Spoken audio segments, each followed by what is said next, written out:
మొదట్లో చాలా మిస్టేక్స్ చేసేదాన్ని. నేను చేసిన మిస్టేక్స్ మీరు చేయకూడదు కాబట్టి ఈ video. Hi guys, welcome to Happy Space. This video is all about shaving. Hands and legs hair removal kosam I used to get waxing done. Monthly ఒకసారి వ్యాక్సింగ్ చేయించుకునేదాన్ని అనమాట. సో పార్లర్కి వెళ్ళి అంత టైం స్పెండ్ చేయటం నాకు బాగా పుట్టిన తర్వాత కుదరలేదు. So I shifted to shaving. అయితే షేవింగ్లో ప్రాబ్లం ఏంటి అంటే చాలా మిత్స్ ఉన్నాయి షేవింగ్ గురించి. ఒకసారి షేవ్ చేసుకుంటే హెయిర్ చాలా ఫాస్ట్గా గ్రో అవుతుందని, థిక్గా గ్రో అవుతుంది అండ్ షేవింగ్ చేసుకున్న దగ్గర డార్క్నెస్ వస్తుంది అని, ఇలా చాలా మిత్స్ విన్నా నేను. సో ట్రై చేయడానికి చాలా ఆలోచించాను. ట్రై చేసిన తర్వాత the major problem I faced is cutting. ఎక్కడంటే అప్పుడప్పుడు నాకు కట్ అయిపోయేది అనమాట. So to avoid those mistakes I made, I making this video so that you will not be making mistakes I made. So let's get into the video quickly. So first thing నేను use చేసేది ఏంటి అంటే, నేను ఈ razor's use చేస్తాను. ఇది max soft care razor అనమాట. ఇది యూజ్ అండ్ త్రో రేజర్. బేసిక్గా మనకి మార్కెట్లో చాలా మంచి రేజర్స్ దొరుకుతాయి. జిలెట్ వీనస్ అని చెప్పి, అలోవెరా జెల్ బార్స్ ఉన్నవి, అలా రకరకాలు దొరుకుతాయి. బట్ నా ప్రాబ్లం ఏంటి అంటే రీయూజబుల్వి దొరుకుతాయి అనమాట, ఒకటే యూజ్ అండ్ త్రూ కాకుండా. నా ప్రాబ్లం ఏంటి అంటే, ఒకసారి యూజ్ చేసిన రేజర్ మళ్ళీ ఎన్నిసార్లు యూజ్ చేయొచ్చు అని నేను డిసైడ్ చేయలేను. So some times I end up using an old one and getting cuts. అందుకని చెప్పి I shifted to use and throw once. నేను వన్స్ మాక్సిమం ట్వైస్ యూజ్ చేసి పడేస్తాను. ఇంకా బ్లేడ్స్ బాగున్నా బాగాలేకపోయినా నాకు సంబంధం లేదు.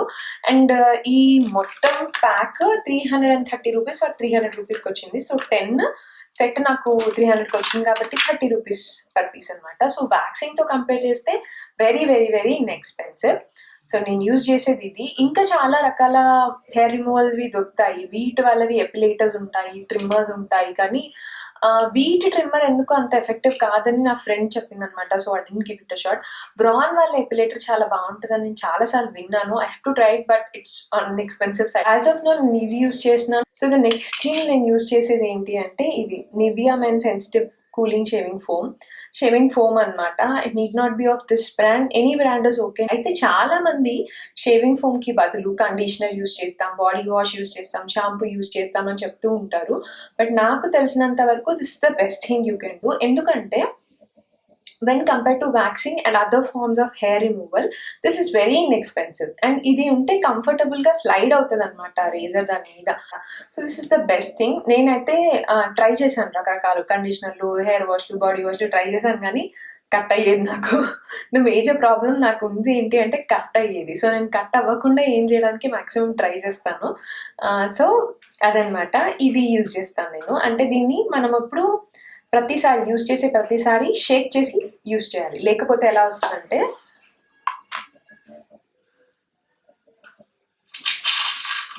ఇలా ఫోమ్లా లేకుండా ఇలా లిక్విడ్లా వస్తుంది అనమాట. సో మనం యూజ్ చేయాలన్నప్పుడల్లా షేక్ చేయాలి. ఇది ఆల్రెడీ షేక్ చేసి ఉంది. కొంచెం ఇలా వేసుకొని అండ్ దీంతో పాటు వార్మ్ వాటర్ పెట్టుకోవాలన్నమాట. అందుకే నేను వాళ్ళ వీడియో కింద చేస్తున్నాను. వార్మ్ వాటర్ పెట్టుకోవాలి ఒకటి. సో ఇలా స్ప్రెడ్ చేసుకొని, యాక్చువల్లీ ఈ కొద్దిగా ఫోమ్ మనకు చాలా వస్తుంది, నేను ఎక్కువ వేసేసాను మీకు చూపించడానికి అని చెప్పి. సో ఇలా ఫోమ్ అంతా అప్లై చేసేసుకొని, సో నేను చేసిన మేజర్ మిస్టేక్స్ ఏంటో ఇవాళ మీకు చెప్తాను. ఫోమ్ షేక్ చేయకుండా ట్రై చేయడం ఒకటి. ద అదర్ థింగ్ ఏంటి అంటే, నేను హెయిర్ గ్రోత్ ఏ డైరెక్షన్లో ఉందో వ్యాక్సింగ్ లాగా ఆపోజిట్ డైరెక్షన్లో షేవ్ చేసేదాన్ని. కాదు, షేవింగ్ అలా చేయకూడదు. షేవింగ్ ఎప్పుడైనా towards the direction of the hair growth చేయాలి. అది నేను తెలుసుకున్నది. If I'm wrong I don't know, but I'm telling you what the mistakes I made. So shaving చేసేటప్పుడు ఇలా చేస్తాం కదా,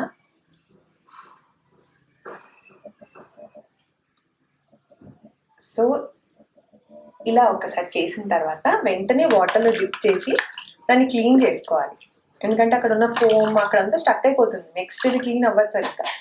బట్ నేనేం చేసేదానంటే, really I used to do stupidest things. ఒకసారి చేసి మళ్ళీ వెంటనే చేసేదాన్ని. అవి అయ్యేది కాదు, హెయిర్ రిమూవ్ అయ్యేది కాదు. And I used to think it's not working అనమాట. But that's not the case. మనం చేస్తే ఒక్కసారి చేసిన తర్వాత you have to wash it. And ఇక్కడ మధ్యలో కొన్నిసార్లు హెయిర్ ఇరుక్కుపోతుంది అనమాట. అది కూడా రిమూవ్ చేసుకొని నెక్స్ట్ షేవ్ చేసుకోవాలి. That's how we do.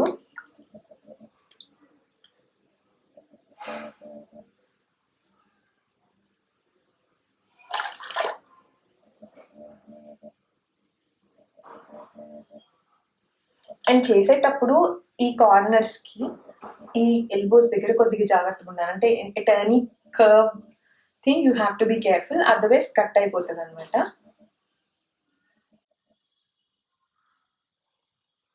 మొదట్లో నేను చాలా చాలా భయపడేదాన్ని షేవింగ్ చేయాలి అంటే, ఎందుకంటే నాకు కట్ అయిపోతుందని భయం. చాలా చాలా సార్లు కట్ అయింది.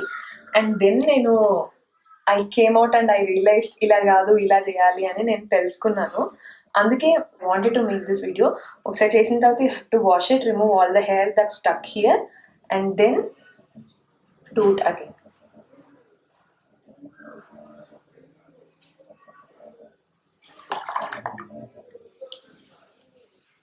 మీకు ఎక్కడ డౌట్ అనిపించినా స్లోగా చేసుకోవాలి, కేర్ఫుల్గా చేసుకోవాలి.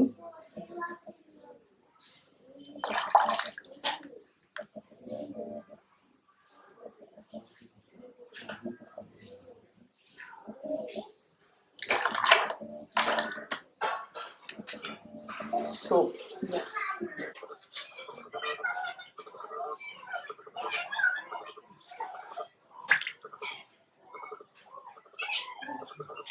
సో చేసేసాను ఈ హెయిర్ మొత్తం. ఇక్కడ వరకు చేశాను. సో హెయిర్ రిమూవల్ చేసుకోవడానికి అంటే చాలా ప్రాసెసెస్ అవైలబుల్గా ఉన్నాయి మనకి. Waxing is the best one. Hair రిమూవల్తో పాటు మనకి అయిన ట్యాన్ కూడా అది రిమూవ్ చేస్తుంది, but it's on expensive side and ఈ పరిస్థితుల్లో మనం సాలూన్కి వెళ్ళడం మంచిది కాదు. If you can do waxing on your own then you can absolutely do it, but నాకు రాదు. సో ఐ డూ షేవింగ్ అనమాట. I been doing this because నేను చెప్పినట్టు చైల్డ్ బర్త్ తర్వాత I been doing this thing only. So ఇందులో ఏంటి అంటే waxing చేయించుకుంటే మనకి ఆల్మోస్ట్ నియర్లీ 1 month దాకా హెయిర్ గ్రోత్ అంత ఎక్కువ ఉండదు. And of course I don't really care. ఇలా ఉన్నా కూడా నేను ఆఫీస్కి వెళ్ళిపోయేదాన్ని, ఇప్పుడు వెళ్ళట్లేదు, కానీ ఇలా ఉన్నా కూడా నేను వెళ్ళిపోయేదాన్ని. ఇట్స్ నాట్ లైక్ ప్రాపర్ ట్రిమ్గా ఎప్పుడు ఉండాలని నేనేమి చూసేదాన్ని కాదు. I used to be like okay with anything. So ఇప్పుడు వ్యాక్సింగ్ అయితే మీకు 1 month దాకా హెయిర్ గ్రోత్ ఉండదు, అంటే అంత ఫాస్ట్ గ్రోత్ ఉండదు. వేరే షేవింగ్ చేసినప్పుడు మీకు గ్రోత్ చాలా చాలా క్విక్గా ఉంటుంది, ఎందుకంటే వ్యాక్సింగ్ చేసినప్పుడు మనం కంప్లీట్గా రూట్స్ నుంచి హెయిర్ బయటకు వచ్చేస్తుంది అనమాట. వేరే షేవింగ్ చేసినప్పుడు ఎక్కడికక్కడ హెయిర్ కట్ అయ్యి వచ్చేస్తుంది. సో షేవింగ్ తో చాలా ఫాస్ట్గా గ్రోత్ అవుతుంది అనమాట హెయిర్. అంటే it's not like fast growth. మనం చేసే వ్యాక్సింగ్ అండ్ షేవింగ్కి ప్రొసీజర్స్ డిఫరెంట్ కాబట్టి మనకి ఫాస్ట్గా గ్రోత్ అనిపిస్తుంది. బట్ యాక్చువల్లీ ఏదైనా ఒకటి hair removal process anything is okay, ఏదైనా జరిగేది సేమే. బట్ మనం షేవింగ్ చేసినప్పుడు కొంచెం ఫాస్ట్గా హెయిర్ గ్రోత్ వచ్చినట్టు మనకు అనిపిస్తుంది, ఎందుకంటే వ్యాక్సింగ్కి చాలా ఎక్కువ టైం పడుతుంది బయటికి రావడానికి. వేరే షేవింగ్ అక్కడ కట్ అయ్యి అవుతుంది కానీ నెక్స్ట్ లోపల నుంచి బయటికి వెంటనే వచ్చేస్తుంది అనమాట. సో ద నెక్స్ట్ థింగ్ ఏంటి అంటే after you do the shaving or whatever removal process తర్వాత, so if you can see ఇది నేను షేవ్ చేసేసాను. ఆఫ్టర్ షేవింగ్ మనం కంపల్సరీగా చేయాల్సిన స్టెప్ ఏంటి అంటే moisturise that part. So moisturise చేయాలి, ఎందుకంటే బికాస్ ఆఫ్ షేవింగ్ చాలా ఎక్కువ అక్కడ ఉన్న ఆయిల్స్ అండ్ స్కిన్ కూడా కొంచెం రఫ్ అవుతుంది, because you're using a blade కదా. So you have to moisturise it immediately. So finally this is how it looks. ఏ విధమైన హెయిర్ రిమూవల్ ప్రాసెస్ అయినా it doesn't really affect the way your hair grows back. It's only the time it takes to grow back. అది different ఉంటుంది, ఎందుకంటే because of the mechanisms we use. And then it doesn't grow thicker. No, it doesn't grow thicker at all. మనకి అక్కడ పట్టుకుంటే అది difference కనిపిస్తుంది, ఎందుకంటే as a set కింద నుంచి తీయం సగంలో కట్ చేస్తాం కాబట్టి కొంచెం మందంగా అనిపిస్తుంది. But actually that's not the case. నేను చాలా మంది చెప్పగా విన్నాను ఇట్లా షేవింగ్ చేసుకుంటే డార్క్నెస్ వస్తుంది అని. I heard it many times, but that's not true. నేను ఇంతకుముందు ఇలా చెప్పారు కాబట్టి కంప్లీట్గా వ్యాక్సింగ్ మాత్రమే చేయించుకునేదాన్ని, బట్ ఇప్పుడు నేను షేవింగ్ కూడా చేస్తున్నాను. There is no difference, there is no nothing has happened. So it's not true at all. మీకు బర్స్ చేయడానికి నేనే example. So that's not true at all. So you can do shaving whenever you want. It's a very inexpensive and a very easy procedure of hair removal which you can do on your own, but కొంచెం కేర్ఫుల్గా చేయాలన్నమాట. I hope I've showed you every step of this and every precaution you have to take to avoid cutting and any side effects. So I hope this video is useful to you guys. Thanks for watching. Bye bye.